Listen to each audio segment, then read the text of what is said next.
আসসালামু আলাইকুম। আমি ইঞ্জিনিয়ার ইব্রাহিম খলিল।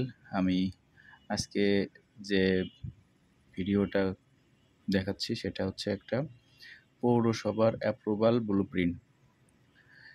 যে কোনো ধরনের বাড়ির প্ল্যান বা বাউন্ডারি ওয়াল বলেন, কমার্শিয়াল বলেন, রেসিডেন্সিয়াল বলেন, পৌরসভা বা সিটি কর্পোরেশন থেকে পাস করাইতে গেলে একটা অ্যাপ্রুভাল শিট তৈরি করতে হয়।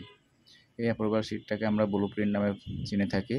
এই ব্লুপ্রিন্টে কী বিষয় উল্লেখ থাকতে হয় তার একটা ধারণা এখানে দেওয়া আছে।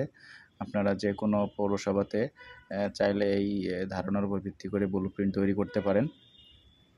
এখানে থাকবে হচ্ছে প্রথমে আপনার জমির স্কেচ থাকবে, তারপরে ফ্লোর প্ল্যান থাকবে, column layout, footing layout, grade beam layout, floor beam layout, star reinforcement detail, column schedule, footing schedule, column section, footing section, বিমের reinforcement details, slab reinforcement detailing ও আরেকটা জিনিস না থাকলেই নাই, সেটা হচ্ছে মৌজা ম্যাপ ও লোকেশন ম্যাপ।